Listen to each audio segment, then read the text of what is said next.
देखिए केमिस्ट्री, सबसे पहले देखेंगे इसमें हम लोग रसायन विज्ञान बताए थे हम। रसायन विज्ञान किसको कहा जाता है? विज्ञान की वह शाखा जिसके अंतर्गत हम रासायनिक पदार्थों के रासायनिक संगठनों के भौतिक एवं रासायनिक गुणों का अध्ययन करते हैं, उसे क्या कहा जाता है? रसायन विज्ञान। बोलो रसायन विज्ञान विज्ञान की वह शाखा है जिसके अंतर्गत रासायनिक पदार्थों के रासायनिक संगठनों के भौतिक एवं रासायनिक गुणों का अध्ययन किया जाता है। हम जानते हैं कि जितना भी पदार्थ बना है वो किसके फलस्वरूप बना है? तो रासायनिक पदार्थों के रासायनिक संगठन के फलस्वरूप निर्मित होता। दुनिया का कुछ भी बना है वो बिना रसायन के नहीं बन सकता है। अगला आया है रसायन शास्त्र के पिता। तो रसायन शास्त्र के पिता लेबोजियर को कहा जाता है। किसको कहा जाता है? लेबोजियर को कहा जाता है। रसायन शास्त्र के पिता किसको कहा जाता है? लेबोजियर को। रसायन शास्त्र के पितामह दादा किसको कहा जाता है? तो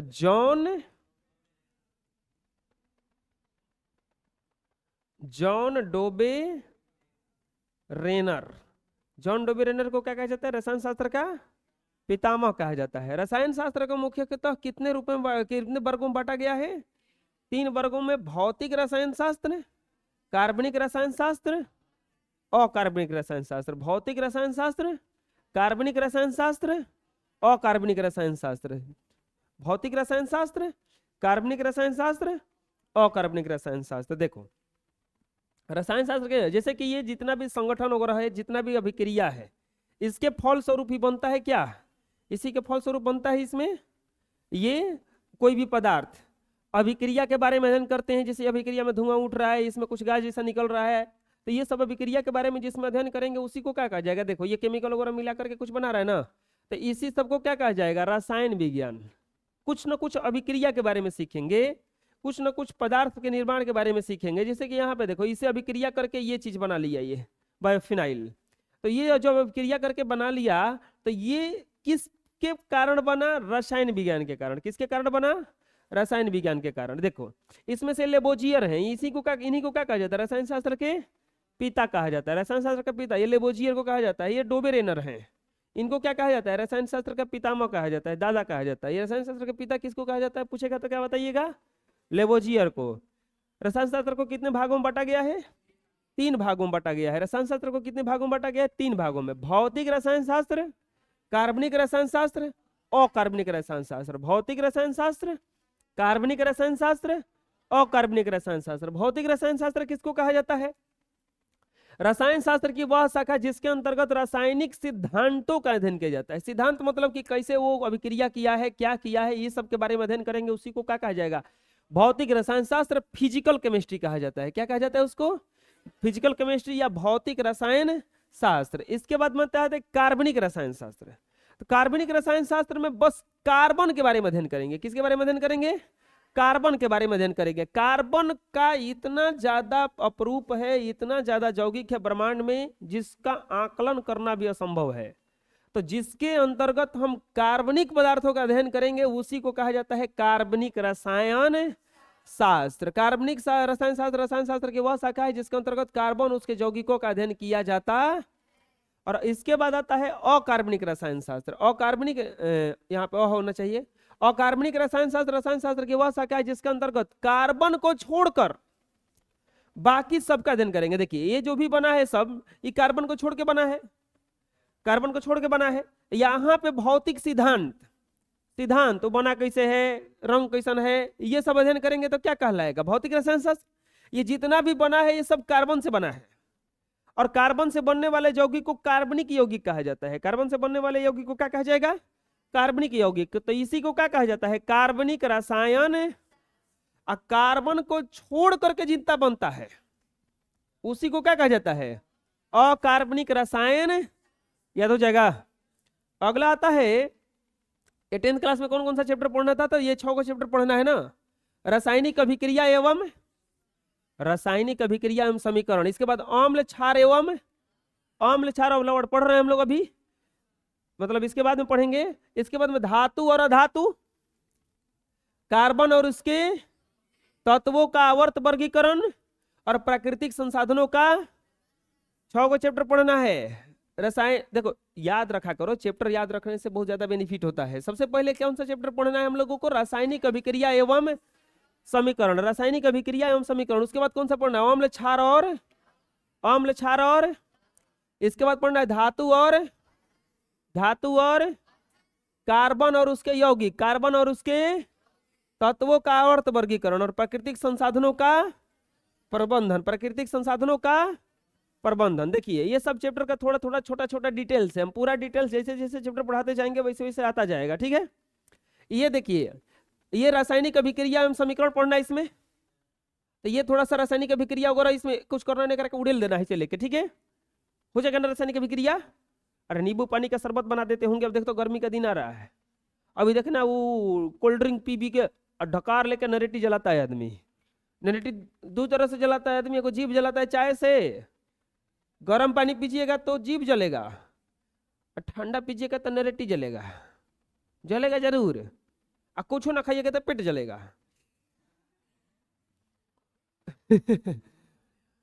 ये रासायनिक अभिक्रिया अम्ल क्षार और लवण। देखो नींबू खट्टा, ये देखो ये साबुन उबुन है, क्षार है ये, इसके बाद हर्बल सोप है और लवण नीमक, नीमक नून, नून आया था ना गाना, नून रोटी खाएंगे तो वो है नीमक है ये, ठीक है।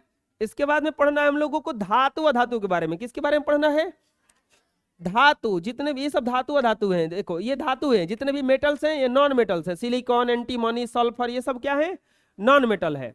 धातु अधातु के बारे में पढ़ना है। इसके बाद में हम लोग पढ़ेंगे कार्बन और उसके यौगिक। तो कार्बन और उसके यौगिक में बहुत सारे कार्बन, संतृप्त कार्बन, असंतृप्त कार्बन, ये सब के बारे में पढ़ेंगे।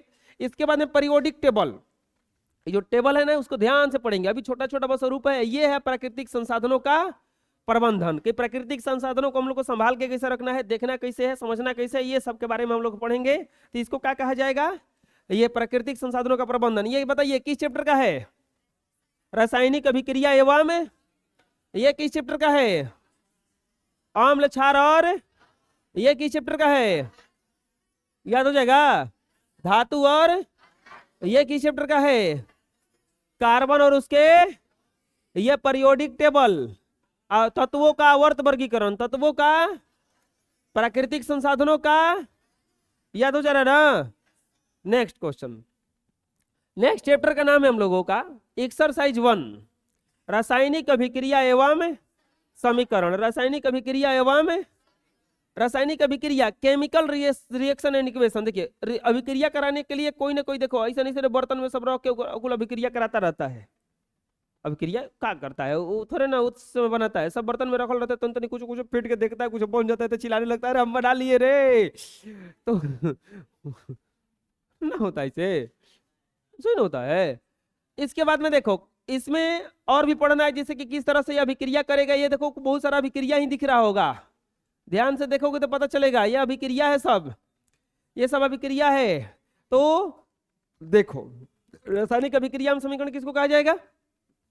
इसमें हम लोगों को कुछ अभिक्रिया के बारे में पढ़ना है और कुछ समीकरण के बारे में पढ़ना है। इसी को क्या कहा जाता है? रासायनिक अभिक्रिया एवं समीकरण। सबसे पहले सीखेंगे हम लोग रासायनिक अभिक्रिया किसको कहते हैं। रासायनिक अभिक्रिया किसको? वैसी प्रक्रिया जिसमें कोई पदार्थ अकेले या अन्य पदार्थों से जुड़कर एक या एक से अधिक नए भिन्न गुण वाले पदार्थों का निर्माण करते हैं, उसे रासायनिक अभिक्रिया कहते। वैसी प्रक्रिया जिसमें कोई पदार्थ अकेले या अन्य पदार्थों के साथ जुड़कर एक या एक से नए अधिक पदार्थों का निर्माण करते हैं, उसी को क्या कहा जाता है? रासायनिक अभिक्रिया होगा तबे ना। जैसे कि आप देखे होंगे चाय, चीनी, दूध, ये सब लेके चाय बना दी जाता है। उसमें क्या करता है? सब अभिक्रिया करके एक बना जाता है, कुछ अलग बन जाता है ना। भातवा को नहीं, चौरा को, चवलवा को पानी में डाल के जब गर्म करते हैं तो क्या बनता है? वो भात बन जाता है ना। तो क्या होता है वहां पे? कोई ना कोई अभिक्रिया ना होता है दोनों के बीच। अभिक्रिया के फल मुख्य विशेषताएं, कुछ अभिक्रिया के फलस्वरूप गैस बनता है, कुछ अभिक्रिया के फलस्वरूप क्या बनता है? गैस। जैसे सोडियम कार्बोनेट हाइड्रोक्लोरिक अम्ल का अभिक्रिया करा देंगे तो सोडियम क्लोराइड बनेगा और H2O बनेगा, और CO2 गैस यहां से क्या होगा? यहाँ पे मुक्त होगा। कुछ अभिक्रिया के फलस्वरूप गैस की उत्पत्ति होती है। कुछ अभिक्रिया के फलस्वरूप किसकी उत्पत्ति होती है?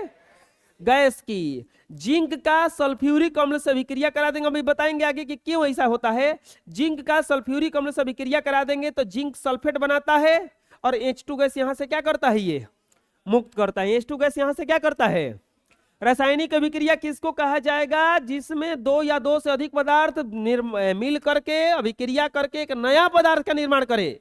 इसी प्रक्रिया को क्या कहा जाता है? रासायनिक अभिक्रिया। रासायनिक अभिक्रिया के कुछ कुछ विशेषताएं हैं। सबसे पहला विशेषता है गैस की उत्पत्ति। क्या विशेषता है? गैस की।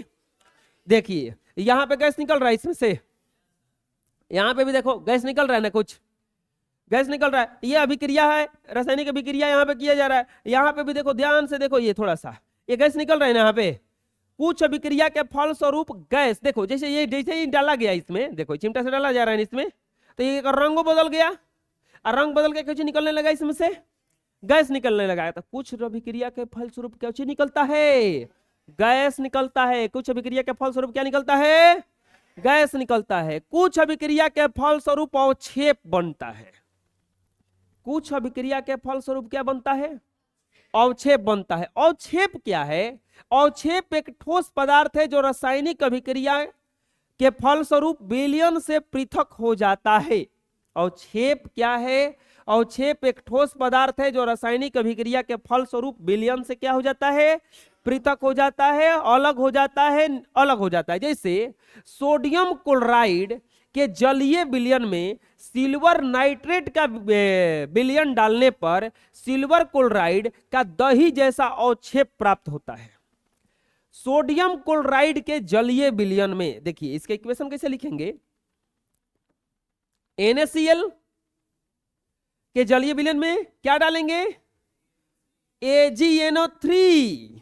AgNO3। तो अब देखो सिल्वर क्लोराइड बनाएगा तो ये Na बनेगा ना, तो अब बताओ क्या बनेगा यहाँ पे? NaCl2 कैसे बनेगा? NaNO3 sodium nitrate, NaNO plus AgCl। तो हॉई जौन प्राप्त हुआ है ये दही जैसा अवक्षेप प्राप्त होगा। कैसा अवक्षेप प्राप्त होगा? दही। दही नहीं देखे? दही, अरे वो दूध बनाया जाता है। देखो ना अभी तुरंत अवक्षेप दिखाते हैं किससे ऐसा होता है। देखो यही तो है अवक्षेप, ऐसे ने जमा हो जाएगा। देखो अवक्षेप बना है ना। अवक्षेप क्या है? एक पदार्थ है जो उस विलयन से क्या हो जाता है? अलग हो जाता है। देखो ये अवक्षेप बना है ना, ये अवक्षेप बना है। ये है कोई अभिक्रिया कराएंगे ना तो ये ऐसा ने बन के नीचे बैठ जाएगा। ऐसे ने बन के क्या होगा? देखो ये दोनों डाला गया जैसे ही, तो दही जैसा अवक्षेप, दूसरा कुछ अवक्षेप बनने लगा इसमें ना, तो इसी को कहा जाता है अवक्षेप कहा जाता है। इसी को क्या कहा जाएगा? अवक्षेप। कुछ अभिक्रिया के फलस्वरूप गैस बनता है। कुछ अभिक्रिया के फलस्वरूप क्या बनता है? गैस बनता है। कुछ अभिक्रिया के फलस्वरूप क्या बनता है? गैस बनता है। कुछ अभिक्रिया के फलस्वरूप अवक्षेप बनता है। याद हो जाएगा? जैसे बेरियम क्लोराइड तो क्या बन जाएगा? ये BaCl2 के जलीय विलयन में तनु सल्फ्यूरिक अम्ल H2SO4 डालने पर बेरियम सल्फेट का अवक्षेप बनता है। BaSO4 का अवक्षेप बनेगा। एक और कुछ बनेगा, HCl हाइड्रोक्लोरिक अम्ल बनता है। याद हो जाएगा? कुछ अभिक्रिया के फलस्वरूप क्या बनता है? गैस। कुछ अभिक्रिया के फलस्वरूप क्या बनता है? अवक्षेप। कुछ अभिक्रिया के फलस्वरूप क्या बनता है? तीसरा आता है कुछ अभिक्रिया के फलस्वरूप रंग में परिवर्तन होता है। कुछ अभिक्रिया के फलस्वरूप क्या परिवर्तन होता है? किसमें परिवर्तन होता है? रंग में। देखो जो एग्जाम्पल है उसी का ये भी फिगर है। देखो ना, बताते हैं, एकदम आसान हो गया है। अब कुछ रासायनिक अभिक्रियाओं में रंग में भी परिवर्तन होता है। जैसे पोटेशियम पर मैग्नेट के बैगनी रंग के विलयन में थोड़ा थोड़ा करके नींबू का रस निचोड़ने पर विलयन का रंग धीरे धीरे क्या हो जाता है? गायब होने लगता है। विलयन का रंग धीरे धीरे क्या होने लगता है? गायब होने लगता है। जैसे देखो ये नींबू है, ये नारंगी रंग का विलयन सबसे पहले रहता है, और ये जैसे ही नींबू का रस इसमें निचोड़ते हैं तो देखो ऐसा बन जाएगा। ये धीरे धीरे क्या हो जाएगा? इसका रंग गायब हो जाएगा, भुला जाएगा। क्या हो जाएगा? भूला जाएगा, समझ में आ जाएगा। धीरे धीरे विलयन का रंग क्या होने लगता है। वैसे ही पोटेशियम डाइक्रोमेट के अम्लीय विलयन का रंग नारंगी होता है। ये एक मिनट, ये वाला है नारंगी होता है, ये नारंगी होता है। और यदि इसमें सल्फर डाइऑक्साइड, ये सही है, सल्फर डाइऑक्साइड ये नारंगी होता है, सल्फर डाइऑक्साइड का प्रवाहित कर दिया जाएगा में, एकरा में कौन गैस प्रवाहित किया जाएगा, तो ये नारंगी से क्वेश्चन हो जाएगा। कुछ अभिक्रिया के फलस्वरूप गैस बनता है, कुछ अभिक्रिया के फलस्वरूप अवक्षेप बनता है, और कुछ अभिक्रिया के फलस्वरूप रंगे में परिवर्तन होता है। देखिए होंगे चूना वगैरह, हल्दी वगैरह में चूना डालिए लाल हो जाएगा। सब्जी को लाल बनाना है ना तो रंग मत डालिए, जलेबी वाला को सिखा दीजिए कि भैया में चूना डाल के आथू डाल दो, हल्दी डाल के चूना डाल दो, दिक्कत है, बुझे जाएगा ना। कुछ अभिक्रिया के फलस्वरूप क्या बनता है, रंग में भी परिवर्तन होता, कुछ अभिक्रिया के फलस्वरूप ताप में परिवर्तन होता, कुछ अभिक्रिया के फलस्वरूप ताप में परिवर्तन होता है। जैसे काली चूना के ढेले पर जब जल गिराया जाता है तो पर्याप्त मात्रा में उत्पन्न होती है, जिस अभिक्रिया के फलस्वरूप ताप बढ़ जाता है। जैसे काली चूना CaO, अगर एक पे जल गिरा देंगे, क्या गिरा देंगे, पानी, यानी कि H2, तो क्या हो जाएगा, CaOH का, ये कैल्शियम हाइड्रोक्साइड। याद रखिए ये सब ऑब्जेक्टिव पूछता है। ये काली चूना है, क्या है बच्चों, काली चूना। ये किसका सूत्र है, काली चूना का। ये सूत्र है बुझा हुआ चूना, बुझा हुआ चूना, या इसको एक और नाम है चूना जल, चूना जल, इसका एक और नाम है कौन सी, चूना जल। और उष्मा बनता है, गरम हो जाएगा बर्तन में, वो क्या बन जाता है, गरम हो जाएगा। कुछ अभिक्रिया के फलस्वरूप ताप में परिवर्तन होता है। ये बिल्कुल ठंडा रहेगा, जैसे ही पानी डालेंगे क्या हो जाएगा, वो इकलौता यही चीज है जो पानी डालने पर गर्म हो जाता है, नहीं तो आप बाकी चीज पानी डालने पर ठंडा हो जाता है। वो ऐसा आदमी को भी ठंडा के दिन में पानी डाल दो तो वो भी किसी आगे एकदम दिमाग और गर्म हो जाएगा, पूरा वो मरबो करेगा वो। और नहीं विश्वास तो बड़े भाई होंगे ना घरे, चाहे कोई, ठंडा के दिन में क्या करना, एक बाल्टी पानी फेंक देना तब देखो। अब बाकी क्या होगा तुम्हारा वो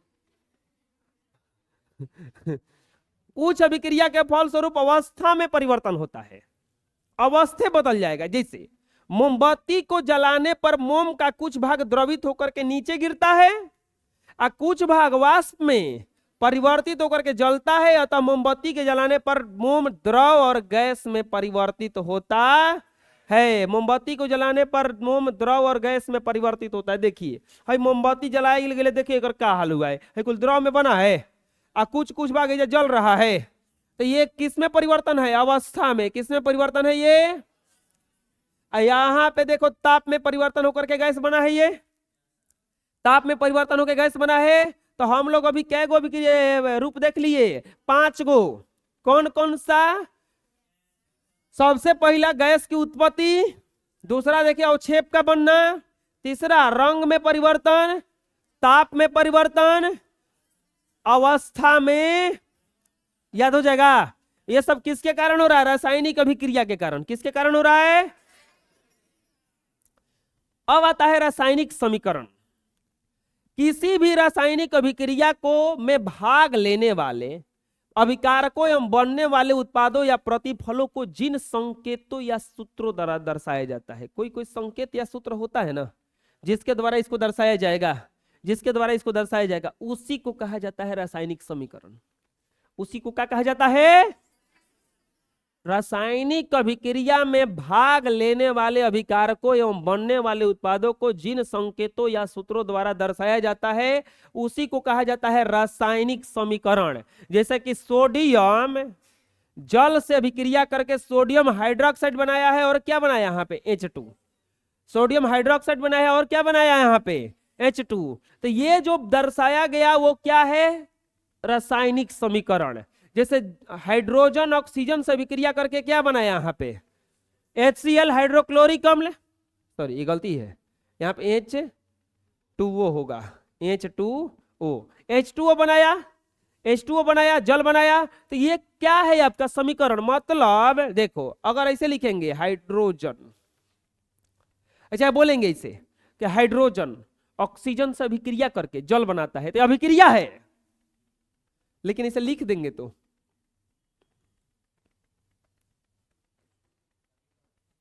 ये क्या कहलाएगा? इसका समीकरण कहलाएगा। ये क्या कहलाएगा? इसका समीकरण कहलाएगा, जिसके द्वारा दर्शाया जाता है, जिस सूत्र के द्वारा दर्शाया जाएगा उसी को क्या कहा जाता है? रासायनिक। याद हो जाएगा। रासायनिक समीकरण के कितने भाग होते हैं? 2 भाग होते हैं। रासायनिक समीकरण के 2 भाग होते हैं, एक होता है अभिकारक या अभिकर्मक, और दूसरा होता है उत्पाद या प्रतिफल। उत्पाद या रासायनिक अभिक्रिया में रासायनिक समीकरण में 2 भाग होते हैं। जैसे कि जो नहीं, देखो बीचवा में रहता है तीर, बीचवा में क्या रहता है? तीरिया के पहले जो रहता है वो क्या कहलाता है? अभिकारक या अजनोनिया रहता है वो क्या कहलाता है? उत्पाद या प्रतिफल। उत्पाद या प्रतिफल। याद हो जाएगा। अब रासायनिक समीकरण को लिखने का नियम, कुछ नियम है। सबसे पहले नियम क्या है? रासायनिक अभिक्रिया के अभिकारकों को संकेत एवं अणु सूत्रों के पदों में समीकरण के बाईं ओर लिखा जाता है। क्या लिखा जाता है? समीकरण के बाईं ओर। जितना भी भाग लेने वाला चीज है उसको बाईं ओर लिख देंगे। किधर लिख देंगे? बाईं ओर। हई हथवा, जिस हथवा से नहीं खाना खाता नहीं, बायां हाथ कहलाता है। कितना तो बायों हाथ से खाता है, उसको लतर हत्था कहलाता है उसको। बहुत लोग बायां हाथ से लिखते हैं, देखे हैं, ऐसे लिख देंगे। हम कबो कबो लिखते हैं, लेकिन हम लतरी हाथ वाले नहीं हैं, हम लिख देते हैं। देखो एकदम साफ साफ लिखते हैं।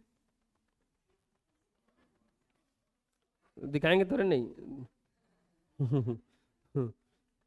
आदमी कोई कहता है कि हम 1 लाख रुपए रखे, क्या दिखाता है? क्या खाली कहते ना है? कोई दिखाता है? दिखाएगा तो चुरा ना लेगा सब कोई।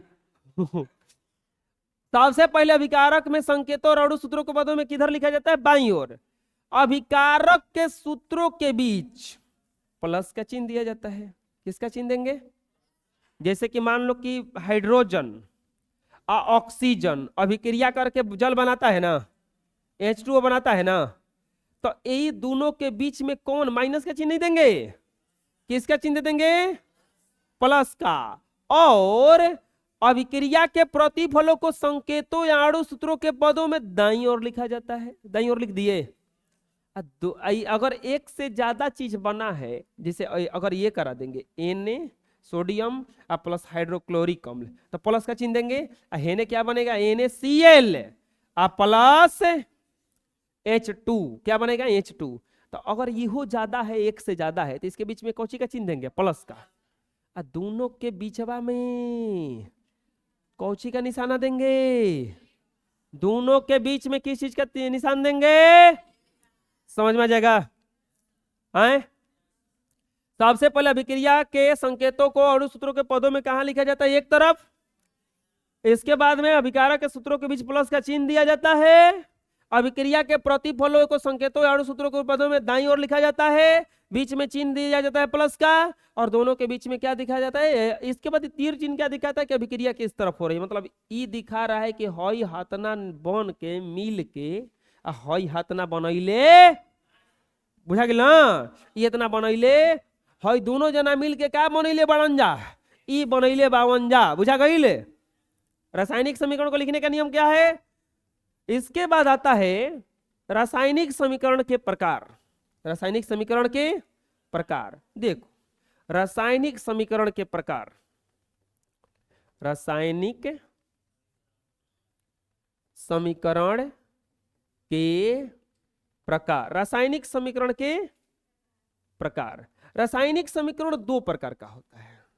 एक होता है असंतुलित और दूसरा होता है, एक होता है असंतुलित और दूसरा होता है जिस रासायनिक समीकरण में अभिकारकों और प्रतिफलों, अभी तुरंत बताएं, रासायनिक समीकरण के 2 भाग होते हैं। एक होता है अभिकारक और दूसरा होता है उत्पाद। एक होता है अभिकारक, दूसरा होता है उत्पाद। तो जिस समीकरण में अभिकारक के तरफ और उत्पाद के तरफ, दोनों तरफ अगर ये परमाणुओं की संख्या बराबर नहीं रहती है तो उसे ही क्या कहा जाता है? असंतुलित समीकरण कहा जाता है। उसे ही क्या कहा जाता है? असंतुलित समीकरण कहा जाता। असंतुलित समीकरण का नाम है एक गौरी कंकाली समीकरण। क्या है?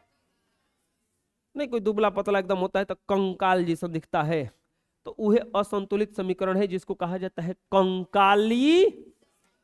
जिस समीकरण में अभिकारक के तरफ परमाणुओं की संख्या और उत्पाद की तरफ परमाणुओं की संख्या बिल्कुल बराबर होता है उसको कहा जाता है संतुलित रासायनिक। उसको कौन सा समीकरण कहा जाएगा? संतुलित रासायनिक। इसमें जैसे H2 + O2 क्या बनाता है?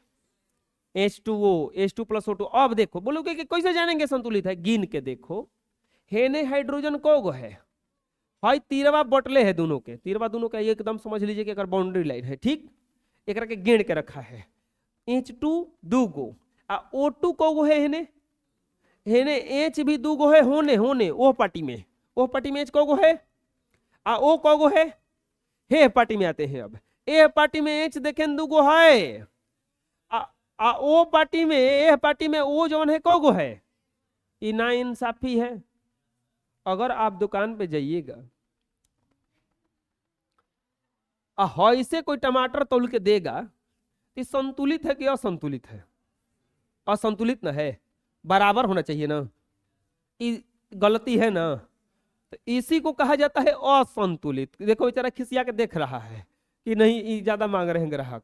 ये देखो हई है असंतुलित है ना, ये बिल्कुल क्या होना चाहिए? दोनों तरफ बराबर, दोनों तरफ क्या होना चाहिए? बिल्कुल ही बराबर। तो इसको कहा जाता है संतुलित। और इसको क्या कहा जाता है? अरे भैया इसे मत तोलो, निकालो में से 2 टमाटर निकाल दो, हो जाएगा। तो ठीक है, इसमें असंतुलित, समझ में आ रहा है? तो जिसके तरफ, अब देखो इसमें बराबर नहीं था लेकिन एक में देख लेते हैं। अब ए पार्टी में अगर देखा जाएगा तो हाइड्रोजन को है 4 गो, ऑक्सीजन को है। ए पार्टी में देखा जाएगा तो हाइड्रोजन को है 2 दूनी के, ऑक्सीजन को है। बराबर हो गया का? 4 2 बराबर हो गया। तो 4 2 बराबर हो गया, इसीलिए इसे कौन सा समीकरण कहा जाएगा? संतुलित रासायनिक। जिस समीकरण के अभिकारक में और प्रतिफलों में भिन्न भिन्न परमाणुओं की संख्या बिल्कुल बराबर रहती है उसे संतुलित रासायनिक समीकरण कहा जाता है। बराबर नहीं रहे असंतुलित रासायनिक समीकरण कहा जाता। याद हो जाएगा? इस फिगर से कोनो दिक्कत है? आए? अरे बुझा जा रहा है ना?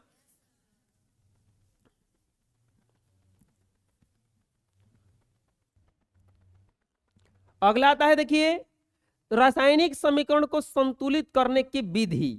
रासायनिक समीकरण को संतुलित करने की विधि, झुलुआ झूल रहा है जी, यही लिख रहा है कुछ, ये विधि है। रासायनिक समीकरण को संतुलित कर, इस पे ध्यान दो मूर्ख, इस पे कुछ दिखता है।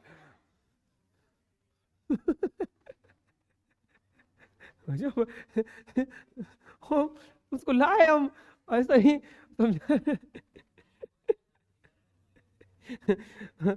एक बात जान लो, दिमाग फिगर में सोचता है सब कुछ, फोटो में ही सब कुछ सोचता है। जैसे अभी बोलेंगे आम, दिमाग फिगर बन रहा है ना कि ऑक्सीजन आ रहा है। नरेंद्र मोदी, फिगर बन रहा है ना। वो बात आपको समझ में नहीं आएगा जिसका फिगर नहीं बनेगा दिमाग में। जिसे बोल रहे हैं कचट,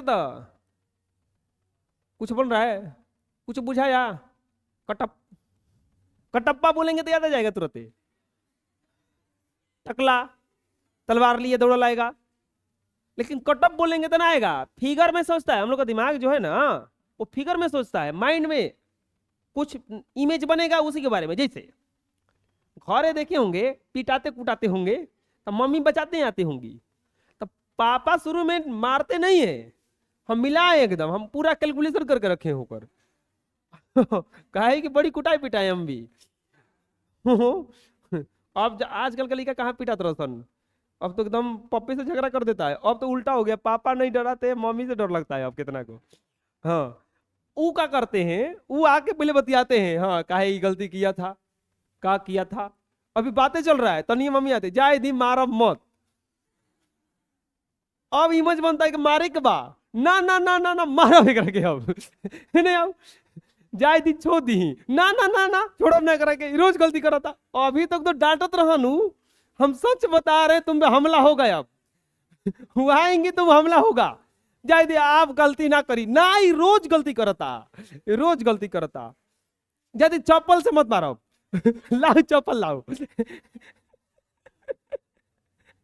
लाओ चप्पल लाओ, चप्पल कहाँ मारे, चप्पल कहाँ मारे, अरे ना ना अरे डंडा चुरा दो सर, डंडा चुरा दो सन, अब डंडा उठाएंगे वो, मतलब बेचारी आई थी बचाने के लिए, वो कुटवा पिटवा के चल जाएंगे। अगर मम्मी चाह जाएंगे कुटवा देंगे तुमको इतना ना, वो कुछ करेंगे नहीं, उल्टा कहेंगे खाली जाए दीजिए, झोटा मत पेरिएगा इसका, पक्का धोके दोबार घुमाएंगे अब हम गारंटी लेते हैं, दोबार घुमाएंगे अब ओकरा के, क्यों अब दिमाग में बा क्या, झोटा मत पेरिएगा, मत का तो फिगर बना ही नहीं दिमाग में, पेरिएगा।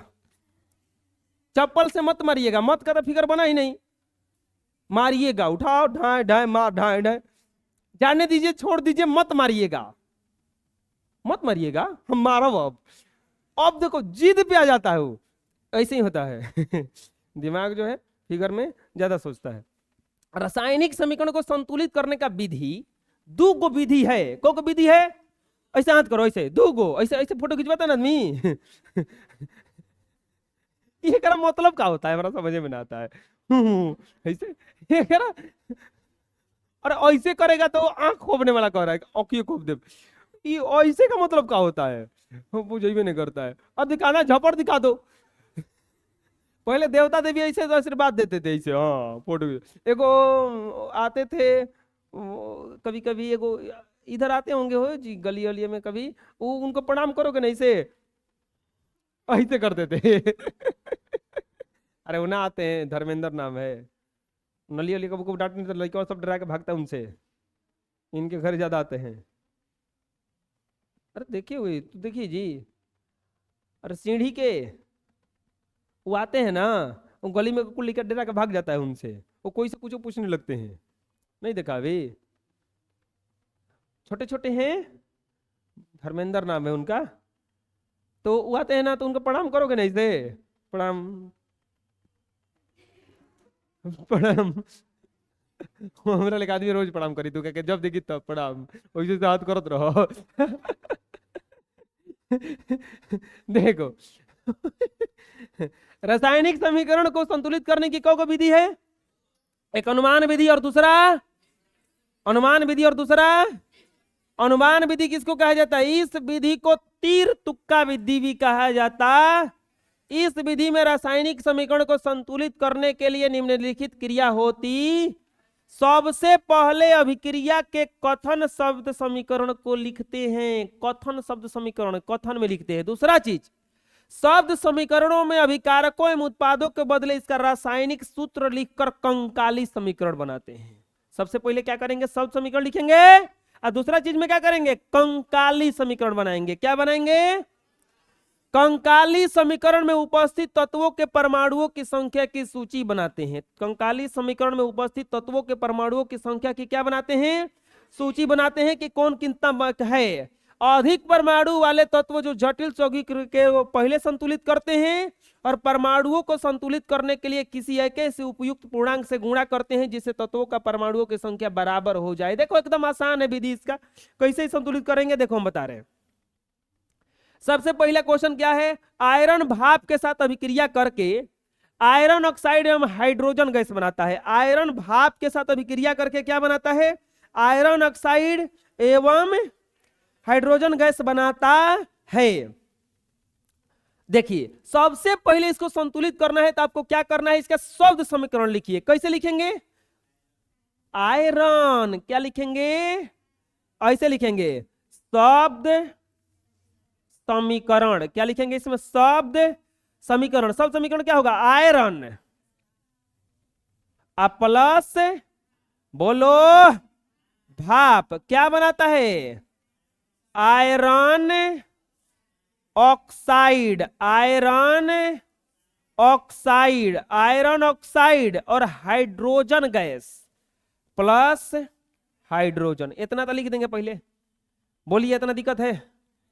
अब क्या करेंगे, आयरन, आयरन का सूत्र हुआ क्या होता है, अब कंकाली समीकरण लिखेंगे। कौन सा समीकरण लिखेंगे?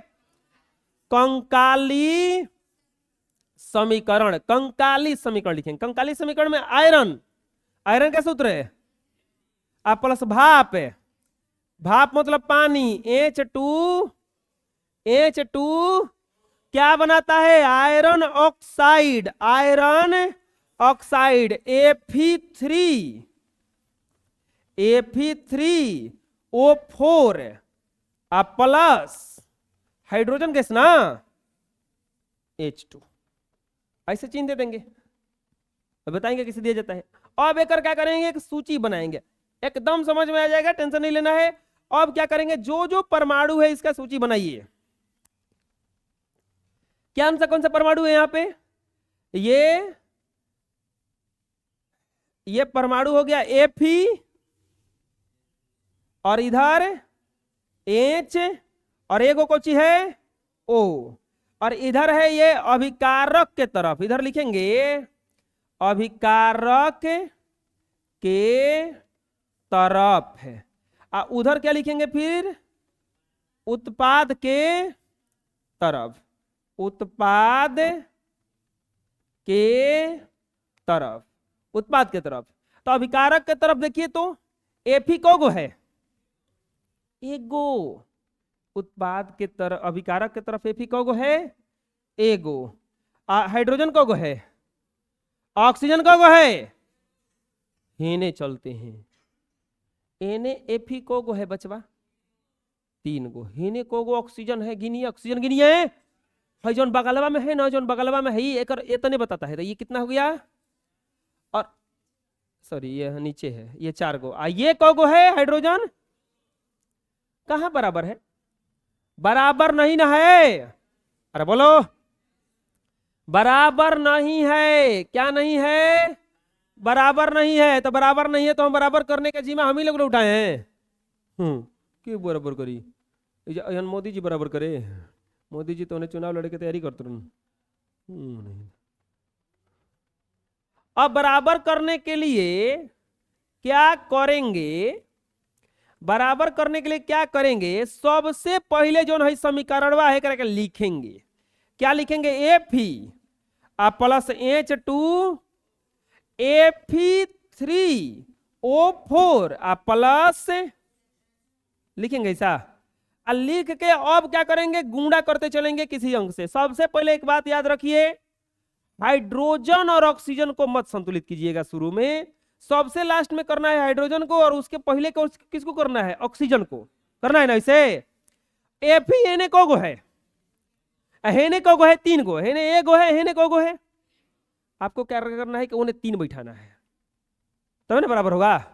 चलिए मान लीजिए कि हई अदमिया तौल रहा है, अगर एक हेने कम रहता तो बेचारा इनमें से उठा उठा के चढ़ाता ना कि नहीं चढ़ाता।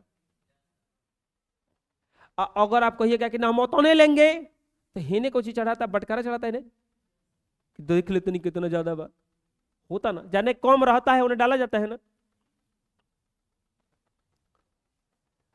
2 भाई थे, सुना देते हैं, 2 भाई थे, दुकानदार थे, दोनों बगल अगल में दुकान खोल लिए, अगल बगल में दुकान खोल के चला रहे थे, बेचारे लोग बड़ी बढ़िया आदमी थे, दोनों एकदम ईमानदार था, कोई दिक्कत नहीं था।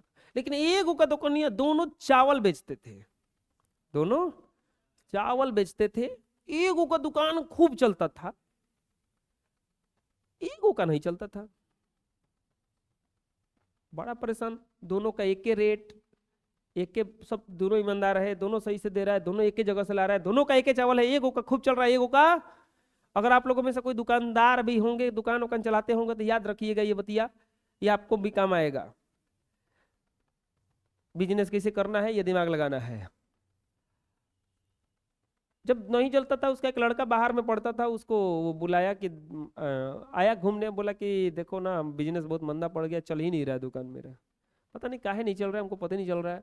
उसका खूब चलता है, सेम रेट है, सब कुछ बराबर है, चल ही नहीं रहा है, अब व्यवहार भी दोनों का समान ही है। बोला कि ठीक है, लड़का तो नहीं पढ़ा लिखा था, बोला कि रिपोर्ट हम देते हैं 1-2 दिन के बाद आपको। 1-2 दिन जाके उसके दुकान पे खड़ा रहा, किनारा किनारा खड़ा होके, जो जिसका खूब चलता था, खूब दुकानिया पे ध्यान से देख रहा था। 2 दिन उसको देखा, 2 दिन अपने घर अपने में देखा, तनी मनी चलता था इसका, उसका खूब चलता था, देखा, बोला कि कारण पता चल गया है कि काहे उसका ज्यादा चलता है और आपका बहुत कम चलता है।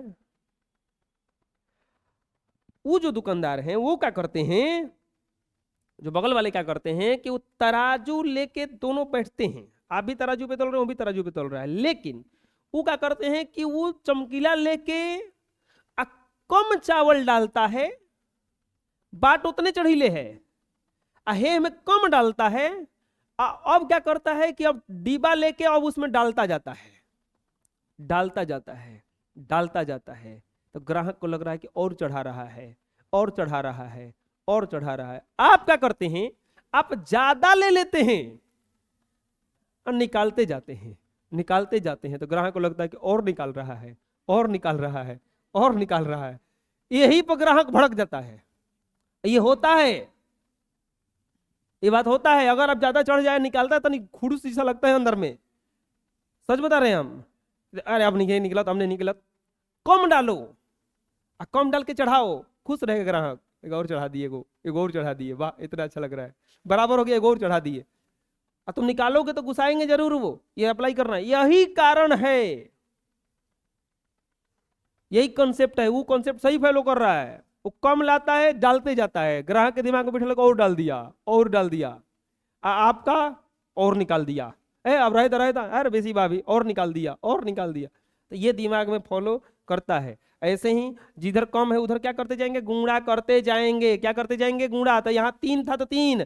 अब देखो, अभी दुख कौची के है, ऑक्सीजन का ना, ऑक्सीजन होने को है, हेने को है, एगो एगो ना है। अब देखो हेजा ना बैठाएंगे, जौन बैठाएंगे शुरू में, तो हेजा क्या बैठा देंगे इसमें, क्या बैठा देंगे इसमें, 4 बैठा देंगे, तो ऑक्सीजन तो बराबर हो गया, लेकिन साथे साथे हाइड्रोजन बढ़ गया। हाइड्रोजन को गया 4 दूनी के, बढ़ गया कि नहीं बढ़ गया, 4 दूनी के 8 गो हाइड्रोजन हो गया। तो जब 8 गो हाइड्रोजन हो गया तो इन्हें देखते हैं हाइड्रोजन को है 2 गो, तो ये कर देंगे यहां पे कितना, 4, 4 दूनी के, यहां पे 4 जब लिखेंगे तो गुणा हो जाता है, क्या हो जाता है ये, अब मिला लेंगे, Fe 3 गो, Fe 3 गो, हाइड्रोजन 4 दूनी के, हाइड्रोजन 4 दूनी के, और ऑक्सीजन 4 गो, ऑक्सीजन हो तो गया। फिर से एक कंकाली समीकरण बनाए, ऐसा एक डायग्राम बना के सब देख लेंगे, लिख करके कैलकुलेशन करके कि उतना आ रहा है कि नहीं। ये आपको नीचे बनाना है, ये साइड से बना रहे हैं, हमारे पास जगह नहीं है, तो यहाँ पे हो जाएगा, ये सब कटेगा। अब देखो गिनो, गिनो बच्चा, कौगो आयरन है, तो हेनियो कौगो है, हो गया बराबर है। हाइड्रोजन को है नहीं, हेने हाइड्रोजन को है, हो गया बराबर है। ऑक्सीजन को है नहीं, होने ऑक्सीजन को है, हो गया बराबर, आ जाएगा समझ में। अगला देखते हैं, एक और है, देखो इसमें हाइड्रोजन सल्फाइड ऑक्सीजन में जलकर जल एवं सल्फर डाइऑक्साइड गैस बनाती है। क्या है हाइड्रोजन सल्फाइड, सबसे पहले क्या करेंगे, इसका शब्द समीकरण लिखेंगे ना, तो शब्द समीकरण में क्या हो जाएगा, hydrogen sulphide, hydrogen sulphide, hydrogen sulphide किसमें जल करके, ऑक्सीजन में, प्लस ऑक्सीजन, प्लस ऑक्सीजन क्या बनाता है, जल, जल plus sulphur dioxide, sulphur dioxide sulphur dioxide बनाता है। क्या बनाता है? सल्फर। अब एक क्या लिखना है? कंकाली समीकरण ना, कंकाली समीकरण। कंकाली समीकरण कैसे लिखाएगा? हाइड्रोजन सल्फाइड H2S ना, हाइड्रोजन सल्फाइड H2S होता है। क्या होता है? ऑक्सीजन। क्या बनाता है? जल, यानी कि H2 plus sulphur dioxide SO। ये समझ में आ रहा है कैसे बनना है ना?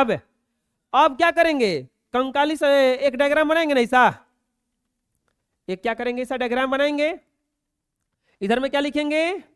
हाइड्रोजन है, इधर ऊपर में लिख देंगे अभिकारक, अभिकारक के तरफ। इस तरफ क्या लिखेंगे? उत्पाद के तरफ। बोलो दिक्कत है इतना में?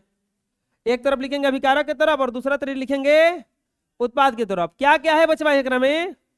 Hydrogen sulphur oxygen, hydrogen sulphur oxygen, hydrogen sulphur oxygen. अब बताओ अभिकारक के तरफ इसमें हाइड्रोजन कौगो है?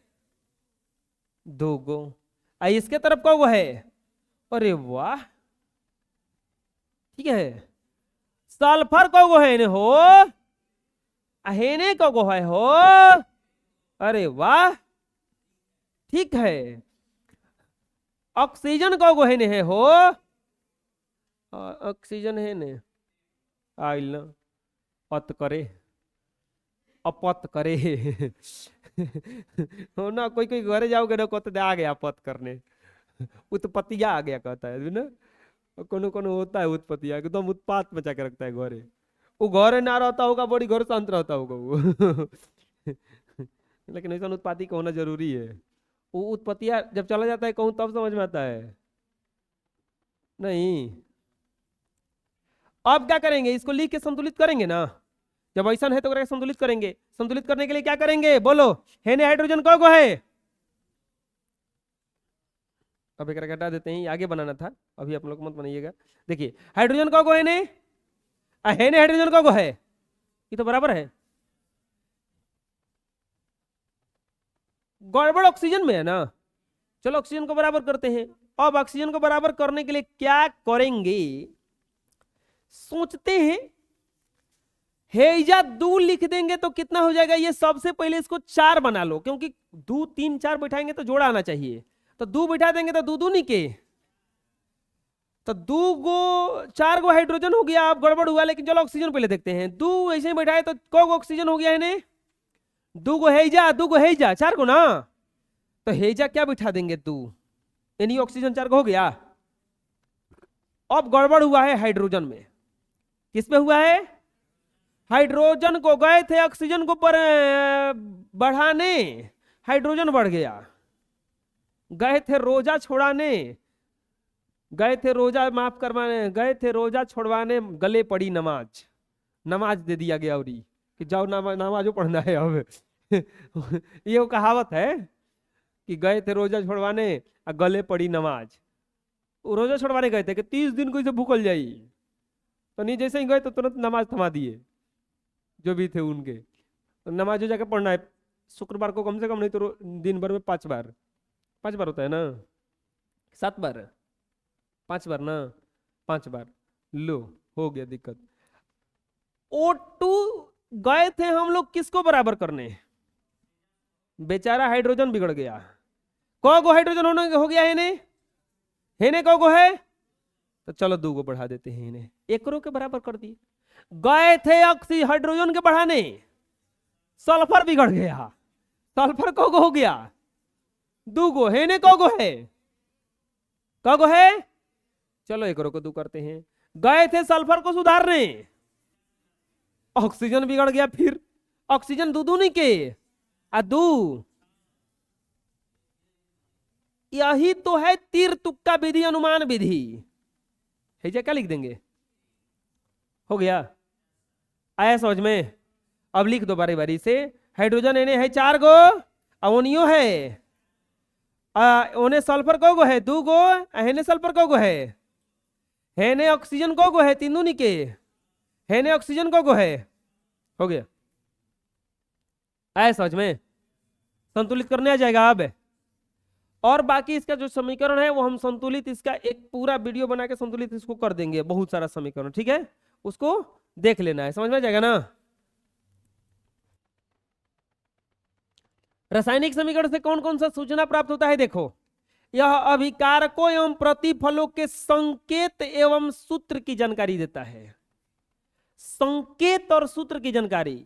दूसरा चीज, यह बताता है कि अभिक्रिया के फलस्वरूप कौन कौन से पदार्थ भाग ले रहे हैं और कौन कौन से पदार्थ बन रहे हैं। नहीं पता चल जा रहा है कौन कौन सा पदार्थ भाग रहे हैं? जैसे बताओ, रासायनिक समीकरण खाली लिख रहे हैं, यहाँ पे खाली रासायनिक समीकरण लिख रहे हैं। हम आप लोगों से पूछेंगे अभी कि क्या क्या बनाया है और कौन कौन सा पदार्थ बना है और कौन कौन सा पदार्थ भाग लिया है, कौन कौन सा पदार्थ बना है और कौन कौन सा पदार्थ भाग लिया है। चलो बताओ, इसमें कौन कौन सा पदार्थ भाग लिया है? सोडियम सल्फ्यूरिक अम्ल। कौन कौन सा पदार्थ बना है? Sodium sulphate, hydrogen gas.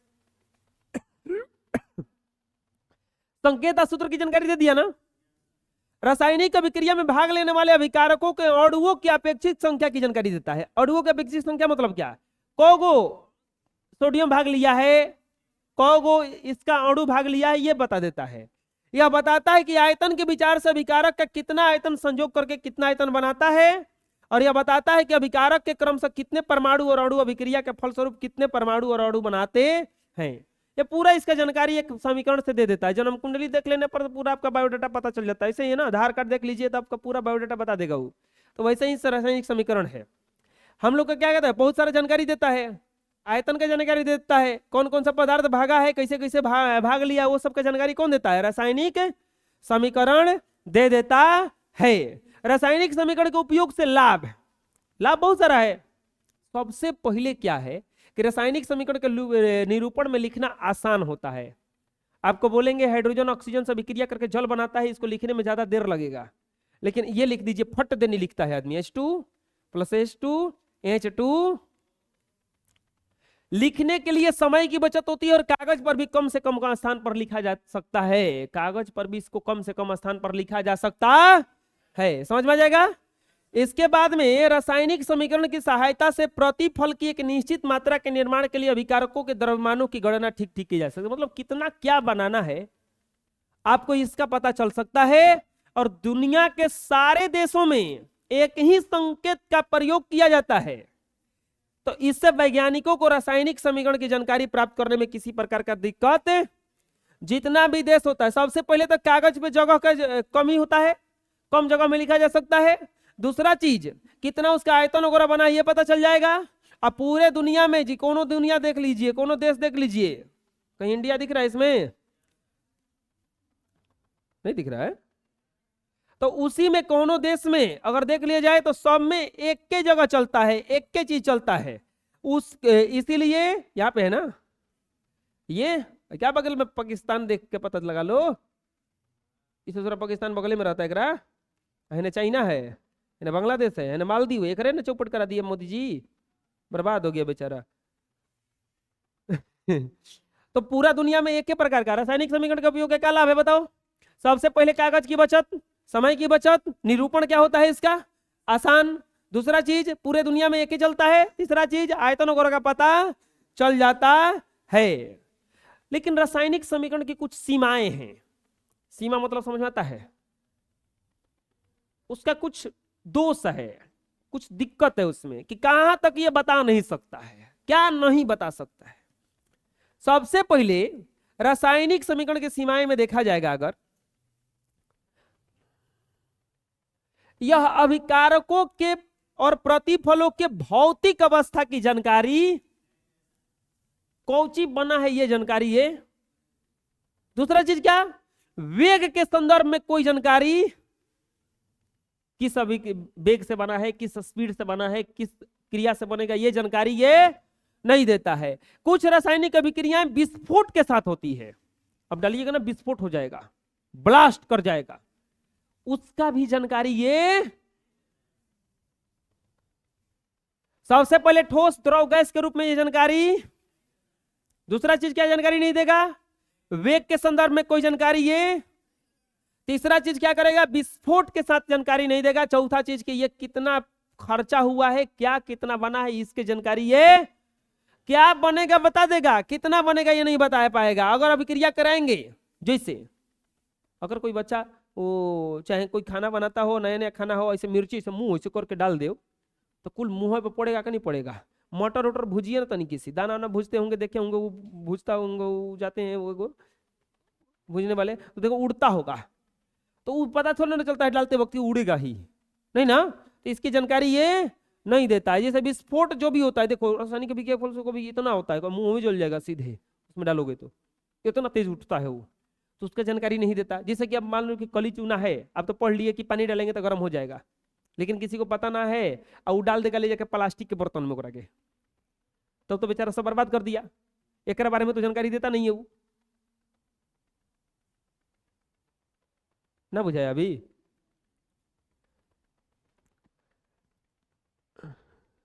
वो पहले अब तो एटीएम का जो पिन आता है ना, वो अब बनाना पड़ता है, अब बनाना पड़ता है, केवल एटीएम जाएगा आपके घर, चाहे एटीएम मिलेगा, और पिन आपको ओटीपी के द्वारा आपको अपने से डालना है। पहले क्या होता था, एक लिफाफा आता था, ठीक, लिफाफा में ऐसे पहले कूपन देखा है तो लोग 10 रुपए का 20 रुपए का कूपन डालते हुए देखा है, तो कूपनवा पर स्क्रैच कार्ड आता था, उसको स्क्रैच कीजिए, स्क्रैच करके उसमें नंबर लिखा रहता था, वो नंबर पर सब डाल के उसमें डालने पर पैसा चला जाता था, उसमें वैसा आता था। तो पहले एटीएम कार्ड आता था ना, स्क्रैच कार्ड होता था, और ऊपर लिखा था कि स्क्रैच न करे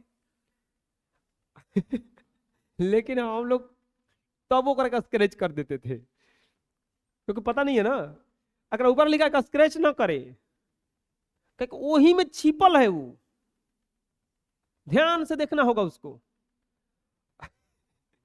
स्क्रैच कर दे वो कुल खराब हो जाता था, कतरा उसमें खराब हो जाता था, और तो नया बना दे। तो अभिक्रिया के बारे में जानकारी नहीं देता है। अब चूना पे पानी डालोगे पता नहीं चलेगा, बेचारा कुल बर्बाद कर देगा उसमें।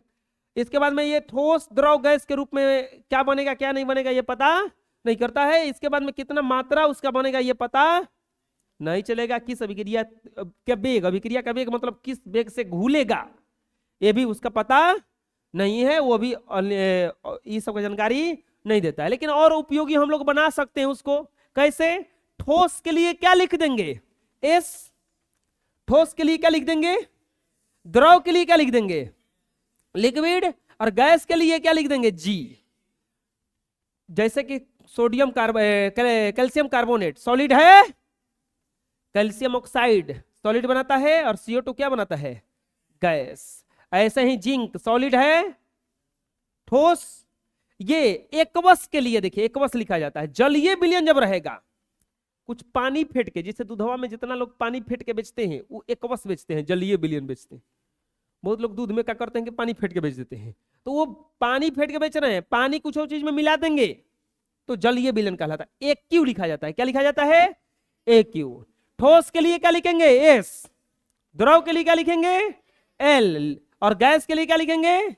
G। ठोस के लिए इतना लिखा जाता है। इसके बाद में ऊष्माक्षेपी और ऊष्माशोषी की जानकारी।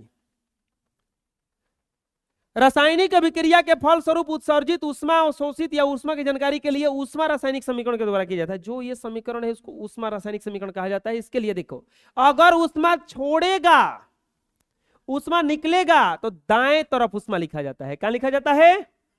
अगर ऊष्मा लेकर के कर रहा है तो बाएं तरफ लिखा जाता है। जो लेकर करता है उसको ऊष्माशोषी कहा जाता है, और जो छोड़ता है उसको ऊष्माक्षेपी कहा जाता है। समझ में आ जाएगा ना? इसके बाद में गैस उत्सर्जन की जानकारी। गैस उत्सर्जन के लिए एक तीर का निशान दे दिया जाता है।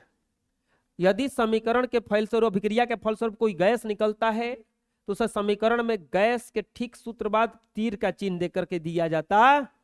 जैसे कि Zn + H2SO4, ZnSO4 plus H2 gas निकल रहा है ना।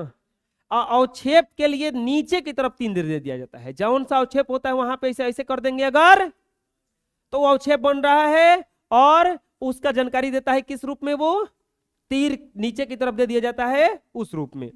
शर्तों की जानकारी के लिए क्या करेंगे? उसी पर कुछ लिख देंगे इस तीर। जैसे कि जो सूर्य का प्रकाश में खाना बनता है, CO2 प्लस H2O। तो इसमें कंडीशन क्या है, सूर्य का प्लस, अरे है ना, सूर्य का प्रकाश प्लस क्लोरोफिल क्या बनता है, glucose C6H12 plus H2O plus बनाता है इतना। तो जो शर्त है वो किसको लिख देंगे, उसके तीर के ऊपर, उसके तीर के ऊपर आ जाएगा समझ में। इसके बाद में आता है अभिक्रिया के उत्क्रमणीयता की जानकारी। अभिक्रिया के उत्क्रमणीयता किसको कहा जाता है, कि रिवर्सिबिलिटी, उल्टा पुल्टा हो जाना, उसको क्या कहा जाता है, उत्क्रमणीयता। इसके लिए क्या करेंगे, दोनों तरफ से आधा आधा तीर दे दिया जाता है। दोनों तरफ से क्या किया जाता है, आधा आधा तीर दे दिया जाता है। दोनों तरफ से क्या किया जाता है, आधा आधा तीर दे दिया जाता है। जैसे N2 नाइट्रोजन हाइड्रोजन से विक्रिया करके अमोनिया गैस बनाता है, तो इसको भी तोड़ेंगे तो ये बन जाएगा, ये बन जाएगा। तो उसका जानकारी इस तरह से किया जाता है।